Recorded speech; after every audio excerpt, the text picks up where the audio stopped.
इस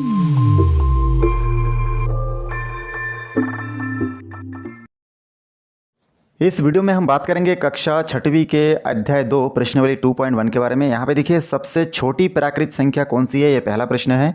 तो हम लोग जानते हैं कि सबसे छोटी प्राकृत संख्या जो है वो होता है आपका 1, क्योंकि प्राकृत संख्या जो 1 से शुरू होता है। तो यहाँ पे हम लोग नोट कर सकते हैं 1। तो यहाँ पे इस प्रकार से हम लोग 1 नोट कर देंगे। उसके बाद दूसरा प्रश्न हमारा दिया है, देखिए यहाँ पे कौन सी पूर्ण संख्या प्राकृत संख्या नहीं है।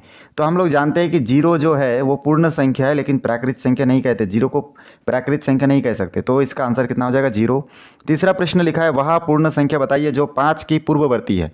तो 5 की पूर्ववर्ती ज्ञात करने के लिए 1 क्या करते हैं हम लोग, कम करते हैं, मतलब 1 घटाते हैं, और परवर्ती ज्ञात करने के लिए जोड़ते हैं। तो यहाँ पे घटाएंगे तो कितना प्राप्त होगा, 4। तो हमारा 5 का पूर्ववर्ती क्या हो जाएगा, 4 हो जाएगा। तो 4 हमारा आंसर होगा यहाँ पे। उसके बाद देखिए चौथा प्रश्न में लिखा हुआ है 45 के अगली 3 क्रमगत संख्या लिखिए। तो 45 के बाद क्या आता है, देखिए 3 संख्या लिखना है क्रम से। तो पहला आता है इसमें 46, 45 के बाद उसके बाद 47, उसके बाद 48। तो ये 3 क्रमगत संख्या हमारा हो चुका है, ये हमारा आंसर है। उसके बाद देखिए 5वां नंबर क्वेश्चन में दिया है 41,608 तथा 41,806 में कौन सी संख्या बड़ी है। तो यहाँ पे इसको अगर रेड करेंगे हम लोग उसी टाइम पता चल जाता है। 41,608 है और यहाँ पे 41,806 है।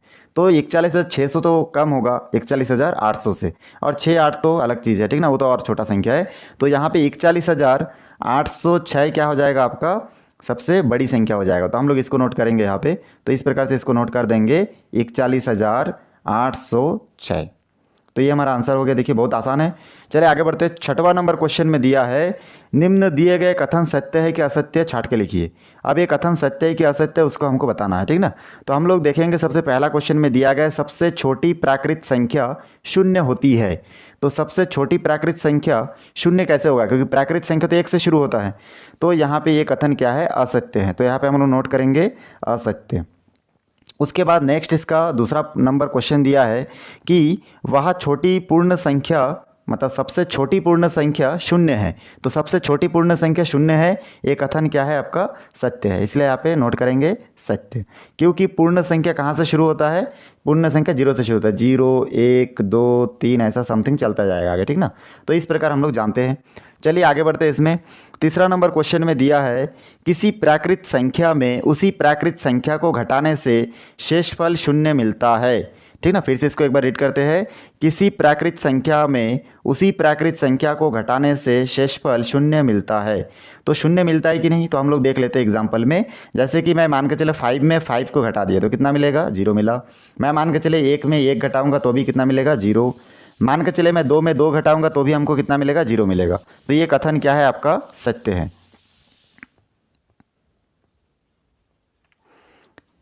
चौथा प्रश्न इसमें दिया है 4215 में 2 का स्थानीय मान 200 है। तो 2 का स्थानीय मान 200 है कि नहीं, उसको हम लोग चेक करने के लिए यहाँ पे रफ में लिख सकते हैं 4215। अब यहाँ पे देखिए 5 क्या है, इकाई, 1 क्या है, दहाई, 2 क्या है, सैकड़ा, और 4 क्या है, हजार, ठीक ना। तो 2 किसके जगह पे है, सैकड़ा, मतलब 200 के जगह पे है। इसीलिए हम लोग इसको पढ़ते टाइम क्या पढ़ते हैं, 4215। तो ये कथन एकदम करेक्ट है कि 4215 में 2 जो है वो 200 के स्थान पर है। 2 का स्थानीय मान कितना है, 200 है। ये कथन सही है। तो इसलिए हम लोग यहाँ पे लिखेंगे सत्य।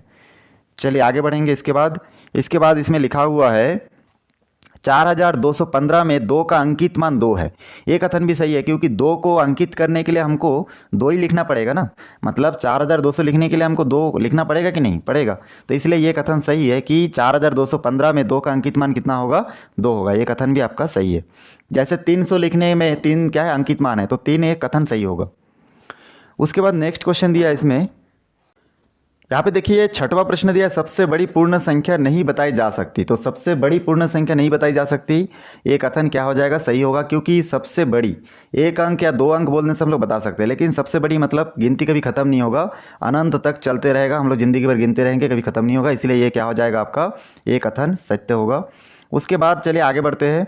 उसके बाद लिखा हुआ है 7वां नंबर प्रश्न में लिखा है 3857 में 8000 के स्थान पर है। तो 8 जो 1000 के स्थान पर है कि नहीं उसको देखिए, यहाँ पे हम लोग नोट कर लेते हैं। चलिए इसको 3857 और इसको हम लोग पढ़ते हैं इकाई, दहाई, सैकड़ा, हज़ार। तो ये बोला 8 क्या है, 1000 के स्थान पर है, लेकिन यहाँ पे हम लोग देख रहे हैं 8 जो है किसके जगह पे है, सैकड़ा के जगह पे है, इकाई, दहाई, सैकड़ा के जगह पे है। तो ये कथन क्या हो जाएगा, गलत है, मतलब असत्य लिख सकते हैं। चलिए उसके बाद नेक्स्ट क्वेश्चन देख लेते हैं। इसमें आगे लिखा हुआ है कि 8वां नंबर प्रश्न में लिखा हुआ है 41 एवं 50 के बीच 9 पूर्ण संख्या है। तो 41 और 50 के बीच 9 पूर्ण संख्या है कि नहीं उसको देख लेते हैं। तो यहाँ से हम लोग नोट कर सकते हैं 41 से 50 तक, ठीक ना। तो यहाँ पे नोट कर लेते हैं 41, 42, 43, 44, 45, उसके बाद हो जाएगा 46, 47, 48, 49 और हो जाएगा 50। तो अब देखिए यहाँ पे 41 से 50 के बीच में कितनी संख्या है। तो यहाँ पे हम लोग गिनती शुरू करेंगे 1, 2, 3, 4, 5, 6, 7, 8, लेकिन 9 संख्या है क्या, 9 पूर्ण संख्या नहीं है। तो 41 और ये कथन भी क्या हो जाएगा आपका, गलत हो जाएगा, असत्य हो जाएगा, क्योंकि वो बोले कि 41 और 50 के बीच में 9 क्या है आपका पूर्ण संख्या, लेकिन 9 संख्या हम लोग देखे नहीं है, तो इसलिए ये हो जाएगा असत्य। कितना संख्या था, 8 संख्या था, तो यहाँ पे हम लोग नोट करेंगे असत्य। उसके बाद देखिए यहाँ पे आगे हम लोग बढ़ेंगे तो इसमें लिखा हुआ है निम्नलिखित संख्याओं की पूर्ववर्ती संख्या लिखिए। तो यहाँ पे पहला प्रश्न में लिखा है 25 और 79, तीसरा प्रश्न में 520 और चौथा प्रश्न 1100, पांचवा प्रश्न में लिखा है 52,332। तो पूर्ववर्ती का मतलब है कि एक कम करना, इससे पूर्व कौन सा संख्या आएगा। तो हम लोग जानते हैं कि यहाँ पे 25 का आंसर क्या हो जाएगा, यहाँ पे मैं बराबर देके हल लिखना शुरू कर दूंगा। 25 का क्या हो जाएगा 24। कैसे पता चला, हम लोग 25 में क्या कर दिए, एक को घटाए, तो क्या प्राप्त हुआ, 24 प्राप्त हुआ। 79 में फिर हम लोग एक घटाएंगे तो कितना प्राप्त हो जाएगा हम लोगों को, 78। तो 79 का पूर्ववर्ती क्या हो जाएगा, 78। उसके बाद 520 का पूर्ववर्ती क्या हो जाएगा, 520 में फिर एक घटाएंगे तो कितना आ जाएगा, 519 प्राप्त होगा। तो यहाँ पर हम लोग लिखेंगे इसका पूर्ववर्ती क्या है, 519। आगे हम लोग जाएंगे, ऐसे घटाते जाएंगे। फिर हम लोग देखेंगे 1100 में क्या करेंगे, हम लोग को एक घटाना है। तो 1100 में हम लोग अगर एक घटाए तो हमको कितना प्राप्त हो जाएगा, 1099 प्राप्त होगा। तो इसका मतलब 1100 का क्या हो जाएगा, 1099 इसका पूर्ववर्ती संख्या होगा। आगे बढ़ते, 5वां नंबर में लिखा है 52,332। तो इससे पहले एक घटाएंगे इसमें तो हमको कितना प्राप्त हो जाएगा, 52,331। उसके बाद ही तो 32 आया होगा ना। तो पूर्व में क्या था, 52,331। मतलब पूर्ववर्ती ज्ञात करने के लिए हमेशा हमको क्या करना पड़ेगा, -1 करना पड़ेगा उस संख्या में, ठीक ना। सभी संख्या में -1 करते जाएंगे तो हमको क्या प्राप्त हो जाएगा, इसमें से सभी में -1 करेंगे तो हमको प्राप्त हो जाएगा ये सब पूर्ववर्ती संख्या। चलिए इसके बाद आगे बढ़ते हैं। यहाँ पे देखिए 8वां नंबर प्रश्न में भी फिर लिखा हुआ है कि निम्न संख्याओं की ठीक ना, जो निम्न संख्या है इसका परवर्ती संख्या ज्ञात कीजिए। तो निम्न संख्या का परवर्ती ज्ञात करने के लिए हम लोग क्या करना पड़ेगा, इसमें एक प्लस करना पड़ेगा। पूर्व ज्ञात करने के लिए एक घटाना पड़ता है और परवर्ती संख्या ज्ञात करने के लिए एक जोड़ना पड़ता है। तो यहाँ पे देखिए हम लोग अगर मान के चलिए यहाँ पे 25 में एक जोड़ दिए तो कितना प्राप्त हो जाएगा, 26, सबको मालूम है। तो इसलिए हम लोग यहाँ पे 25 का पूर्ववर्ती में क्या लिख सकते हैं, 26 लिख सकते हैं। तो उसको हम लोग ठीक ना, यहाँ पे हम लोग 25 के बाद इसका आंसर क्या हो जाएगा, 26 होगा। उसको मैं चलिए यहीं पे नोट कर देता हूँ, 26। उसके बाद यहाँ पे हम लोग जानते हैं 521। तो 521 के बाद कितना आएगा, 521 में 520 में अगर हम लोग मान के चलिए एक जोड़ते हैं तो हम लोग को कितना प्राप्त होगा, 521। तो इसका करेक्ट आंसर क्या हो जाएगा, 521। तो यहाँ पे लिखेंगे 521। उसके बाद देखिए यहाँ पे 1100 में अगर एक जोड़ेंगे तो कितना प्राप्त होगा। तो 1100 में एक जोड़ के देख लेते हैं। तो यहाँ पे 1100 और इसके साथ हम लोग 1100 में क्या करेंगे, एक जोड़ देंगे तो हमको कितना प्राप्त हो जाएगा, 1101। तो यहाँ पे हम लोग नोट कर सकते हैं 1101, ठीक ना, 1101। उसके बाद देखिए यहाँ पे आ जाएगा आपका 52,332 में एक जोड़ेंगे तो परवर्ती संख्या क्या प्राप्त हो जाएगा, 52,332। तो इस प्रकार से बहुत आसानी से हम लोग बना सकते हैं, ठीक ना। 52,332 है तो सॉरी यहाँ पे क्या प्राप्त होगा, 52,333। तो यहाँ पे हम लोग नोट करेंगे 52,333, क्योंकि 32 में एक जोड़ेंगे तो 33 हो जाएगा। तो इस प्रकार हम लोग देख लिए। चलिए इसके आगे फिर आगे देख लेते हैं। लिखा है 6 अंकों की सबसे छोटी पूर्ण संख्या लिखिए। तो 6 अंकों की सबसे छोटी पूर्ण संख्या लिखना है। तो 6 अंकों का मतलब कितना हो जाएगा, हम लोग देखिए। अब सबसे छोटी पूर्ण संख्या बोले हैं, तो जब छोटी संख्या बोलेंगे तो 1 के बाद 0 बढ़ाना है। तो यहाँ पे छोटी संख्या बोले तो 1 के बाद 0 बढ़ाते जाना है। 1 2 3 4 5। तो ये 5 0 और 1 मिला के कितना हो गया, 6 अंक हो गया। तो कुल मिला के इसमें अंक कितना, 6 है। 1 2 3 4 5 6। तो इसलिए हम लोग 1 अंकों की सबसे छोटी, ठीक ना, सॉरी 6 अंकों की सबसे छोटी पूर्ण संख्या क्या हो जाएगा, तो 1 के बाद 5 0 लगाना है आपको। तो यहाँ पे हम लोग नोट करेंगे 1 के बाद 1 2 3 4 5। तो कुल मिला के आपका आंसर हो गया। चलिए उसके बाद 5 अंकों की सबसे बड़ी पूर्ण संख्या। तो हमको क्या करना है, बड़ी संख्या जब भी बोलेंगे तो उतने बार हमको 9 लगाना है। 5 बार बोले हैं तो 5 बार 9 लगा देंगे यहाँ पे, 1 2 3 4 5, ठीक ना, ऐसा करके। तो यहाँ पे नोट करते हैं, इसका आंसर हो जाएगा 1 2 3 4 5। तो 99,999 क्या होगा, 5 अंकों की सबसे बड़ी पूर्ण संख्या होगा। उसके बाद इसमें हम लोग आगे बढ़ते हैं। हम लोग अभी तक 9 10 नंबर क्वेश्चन बना चुके हैं। 11 नंबर क्वेश्चन में लिखा है 5 अंकों की सबसे बड़ी व 6 अंकों की सबसे छोटी पूर्ण संख्या का अंतर ज्ञात करो। तो यहाँ पे देखिए जो अंतर लिखा हुआ है, अंतर का मतलब होता है घटाना। अंतर का मतलब घटाना, इसको हमेशा याद रखना है आपको। अंतर कहाँ है, ठीक ना, अंतर कहने से घटाना है। तो यहाँ पे हम लोग 5 अंकों की सबसे बड़ी और 6 अंकों की सबसे छोटी पूर्ण संख्याओं का अंतर ज्ञात करना है। तो यहाँ पे हम लोग लिख लेते हैं पहले 6 अंकों की सबसे छोटी पूर्ण संख्या। तो 6 अंक क्या क्या है, तो यहाँ पे 6 अंक हम लोग यहाँ पे नोट कर लेते हैं। 6 अंक है आपका, 0 के बाद 1 के बाद क्या लगाना है, 5 0 लगा देना है। तो हमको 6 अंकों की सबसे छोटी संख्या प्राप्त हो गया है, ठीक ना। उसके बाद 1 लाख प्राप्त हो गया। उसके बाद हम लोग देखेंगे कि 5 अंकों की सबसे बड़ी प्राकृत संख्या क्या है। तो इसमें 5 अंक क्या क्या है, तो 5 बार क्या लिखना पड़ेगा, 9। तो यहाँ पे लिख लेते हैं 5 बार 9। अब इसको हम लोग को अंतर ज्ञात करने बोले, इसलिए घटाएंगे। जैसे हम लोग इसको घटाएंगे तो यहाँ पे हमको प्राप्त हो जाएगा, देखिए 9 10 में घटेगा, यहाँ से एक हासिल ले लेंगे हम लोग। तो कितना हो जाएगा 10। 9 10 में घटेगा तो 1 बचेगा। फिर यहाँ पे 9 और 1 10 हो गया, तो यहाँ ऊपर 0 है तो यहाँ से फिर हासिल लेंगे तो ये 10 हो जाएगा। तो फिर हम लोग क्या करेंगे, 10 10 में घटेगा तो 0। फिर यहाँ से हम लोग 1 हासिल लेंगे तो हो जाएगा 10। तो फिर यहाँ पे हो जाएगा 0। फिर 9 इसमें घटेंगे, हासिल लेंगे तो 10 हो जाएगा। फिर इसमें हो जाएगा 0। फिर 9 जो है, 9 और 1 10, 10 ऊपर के 10 से घटेगा तो फिर क्या हो जाएगा 0। तो कुल मिला के यहाँ पे हमको आंसर कितना कितना प्राप्त हो रहा है, देखिए 1 प्राप्त हो रहा है। कितना, 1। तो 5 अंकों की सबसे बड़ी प्राकृत संख्या और 6 अंकों की सबसे छोटी पूर्ण संख्या अगर हम लोग देखें, दोनों ही पूर्ण संख्या ले, तो हमको कितना प्राप्त हो रहा है, 1 प्राप्त हो रहा है। तो इसका आंसर कितना हो जाएगा, 1 होगा। तो यहाँ पे हम लोग 1 नोट कर सकते हैं, ठीक ना। तो इसके प्रश्न में हम लोग यहाँ पे 1 नोट कर देंगे। तो इस प्रकार से इसका आंसर होगा 1। तो इक्वल में जाके हम लोग यहाँ पे 1 नोट कर देंगे, इक्वल 1। चलिए उसके बाद आगे देखते हैं हम लोग। लिखा है संख्याओं को बढ़ते क्रम में लिखिए। तो इसको लिखते हैं। यहाँ पे देखिए लिखा हुआ है कि निम्नलिखित संख्याओं को बढ़ते क्रम में लिखिए। तो बढ़ते क्रम का मतलब क्या होता है कि संख्या धीरे धीरे आगे जाएगा तो क्या होते जाएगा, बढ़ते जाएगा, ठीक ना। कोई चीज़ का हाइट देखेंगे तो हाइट भी क्या होगा, धीरे धीरे आगे की तरफ बढ़ते जाएगा तो बोलेंगे बढ़ते क्रम। और धीरे धीरे आगे जाने से अगर हाइट धीरे धीरे कम होते रहेगा, मतलब संख्या छोटा होते रहेगा, तो हम लोग इसको बोलेंगे घटते क्रम। तो यहाँ पे हमारा जो 12 नंबर प्रश्न में निम्नलिखित संख्याओं को बढ़ते क्रम में लिखिए। तो सबसे बढ़ते क्रम में लिखने के लिए सबसे छोटी संख्या क्या है उसको लिखेंगे। यहाँ पे मैं आंसर लिखना शुरू कर देता हूँ। तो सबसे छोटी संख्या क्या है, इसमें 18 है। तो यहाँ पे हम लोग नोट करेंगे 18। उसके बाद कॉमा लगा के फिर 18 से थोड़ी सी बड़ी संख्या क्या है, इसमें 252। तो यहाँ पे लिखेंगे 252। उसके बाद इससे थोड़ी सी बड़ी संख्या क्या है, देखेंगे तो 421। तो यहाँ पे नोट करेंगे 421। 400 के बाद 421 से थोड़ा बड़ी संख्या क्या है आपका, दिख रहा है इसमें 457। तो यहाँ पे लिखेंगे 457। उसके बाद 457 से थोड़ी बड़ी संख्या क्या है, 557। तो यहाँ पे नोट करेंगे 557। और आखिरी में देखिए बचा हुआ है 721। तो यहाँ पे नोट करेंगे 731।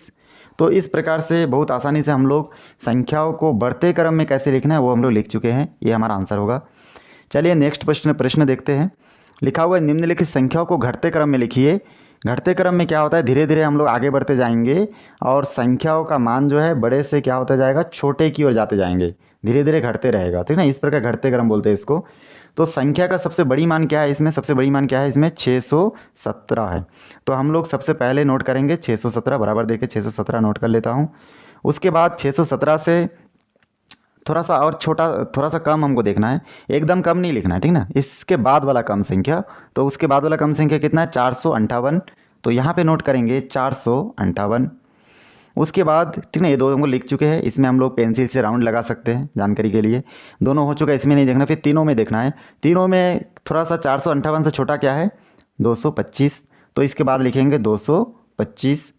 तो उसके बाद देखिए यहाँ पे, इसके बाद हम लोग देखेंगे इससे 225 के बाद दो संख्या बचा है, ये दोनों में से छोटा संख्या क्या है, तो इसमें से देख लेते हैं हम लोग 69 छोटा है, और 69 नोट करेंगे, और 59 जो एकदम छोटा है तो इसको एकदम आखिरी में। तो आप लोग देख ही रहे किस प्रकार से हम लोग नोट किए। सबसे पहले हम लोग क्या किए, सबसे बड़ी संख्या जो है उसको लिखे, उसके बाद उससे थोड़ा सा छोटा संख्या, उसके बाद उससे और भी छोटा, ठीक ना, सॉरी, उसके बाद छोटा संख्या, उसके बाद उससे और छोटा क्या है 225, 225 से और छोटा क्या है 69, 69 से छोटा क्या है 59। तो 617 के बाद 458, उसके बाद 225, उसके बाद 69, उसके बाद 59। तो ये क्रम धीरे धीरे क्या हो गया, घटते क्रम में चलता गया। चलिए, बहुत आसान था। इसके बाद हम लोग नेक्स्ट क्वेश्चन देखेंगे, जिसमें लिखा हुआ है कि निम्नलिखित में से कौन सी संख्या 7,05,006 है। 7 लाख बोले हैं, तो यहाँ पे हम लोग चेक करेंगे तो देखेंगे कि यहाँ पे ये सब देखिए लाख के जगह पे लिखा हुआ है, इकाई, दहाई, सैकड़ा, हज़ार, 10,000, लाख।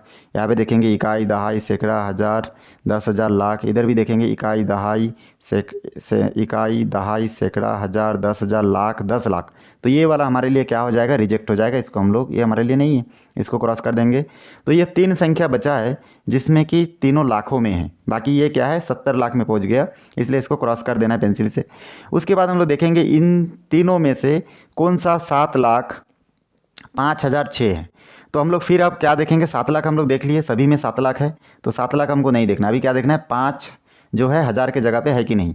तो यहाँ पे फिर गिनना शुरू करेंगे, इकाई, दहाई, सैकड़ा, हज़ार, ठीक ना, और ये हो गया 10,000। तो ये 5 जो है ये 50,000 की जगह पे हैं, तो ये वाला भी हमारे लिए क्या हो गया, रिजेक्ट हो गया।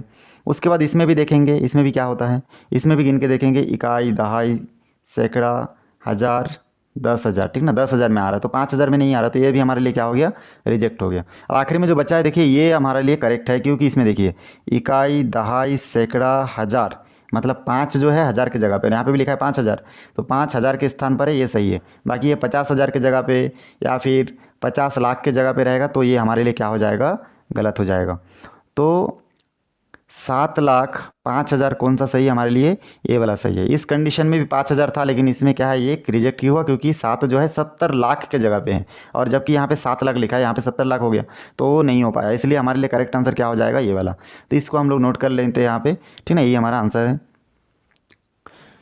चलिए, उसके बाद लिखा है 15 नंबर क्वेश्चन में लिखा है, यहाँ पे देखिए इसको गुना करके लिखे, 6 गुना 1000, 3 गुना 100, 8 गुना 10 और 7 गुना 1। अगर इसको मैं रफ़ करूँ तो 6 गुना 1000 कितना हो जाएगा, इसमें 6 और गुना 1000 करेंगे तो कितना हो जाएगा, देखिए हो जाएगा, रफ़ कर रहा हूँ तो यहाँ पे हो जाएगा 6,000। उसके बाद यहाँ पे हम लोग 3 और 100 का गुना करेंगे तो 300। उसके बाद 8 और 10 का गुना करेंगे तो 80। उसके बाद 7 और 1 का गुना करेंगे तो 7, और इन सभी को अगर हम लोग जोड़ देंगे तो आ जाएगा 7, 8, 3, 6। तो संख्या के रूप में लिखने बोले तो क्या हो जाएगा 6, 3, 8, 7। तो ये हमारा आंसर होगा संख्या के रूप में, ठीक ना। चलिए आगे इसके बाद वाला क्वेश्चन देखते हैं। यहाँ पे देखिए 16 नंबर प्रश्न में लिखा हुआ है कि संख्या रेखा पर दर्शाइए कि नीचे दिए गए हल सही है। तो इसके लिए आपको क्या करना पड़ेगा, बारी बारी से आपको संख्या रेखा पे रखना है और देखना है कि 4 और 3 जोड़ के जैसे 7 आया तो संख्या रेखा पे 7 आ रहा है कि नहीं आ रहा है। तो उसके लिए हम लोग जानते हैं कि संख्या रेखा पे 7 आ रहा है कि नहीं, इसलिए एक लाइन खींचना है। और यहाँ पर आप जानते हो कि सबसे बड़ी संख्या क्या है, यहाँ पे 7 है, तो हमको यहाँ से संख्या रेखा में 0 से कहाँ तक ड्रॉ करना है, 7 तक। तो 1 सॉरी यहाँ पे हो जाएगा आपका 0 के बाद 1 लिखना है, तो यहाँ पे 1 लिखेंगे, फिर यहाँ पे 2, फिर 3, फिर 4, फिर 5 और उसके बाद 6 और लास्ट में 7। और उसके बाद हम लोग देखेंगे यहाँ पे 4 लिखा है, तो इसलिए हम लोग 0 से 4 कदम आके मतलब 4 में जाएंगे और यहाँ पे लिखेंगे +4। उसके बाद देखिए यहाँ पे क्या लिखा है, वो आपका +3 लिखा हुआ है, मतलब और 3 कदम हमको आगे जाना है। तो यहाँ से 3 कदम आगे जाने से कहाँ पहुँचेंगे, 1, 2, 3 मतलब 7 में पहुँच जाएंगे। तो यहाँ से हो जाएगा 4 से फिर 7, तो यहाँ पे लिखेंगे +3। तो यहाँ पे हमारा प्रश्न का आंसर भी 7 है और यहाँ पे भी 7 आया, मतलब ये क्या है, सही है। तो ये हल क्या हो गया, सही हो गया। ऐसा करके आप पूरे के लिए चेक करके बताना, ठीक ना। अगर कोई दिक्कत आएगा तो मेरे को कमेंट सेक्शन में बता सकते हैं। मेरे वीडियो को शुरू से आखिरी तक आप लोग देखें, इसलिए आप सभी का बहुत बहुत धन्यवाद।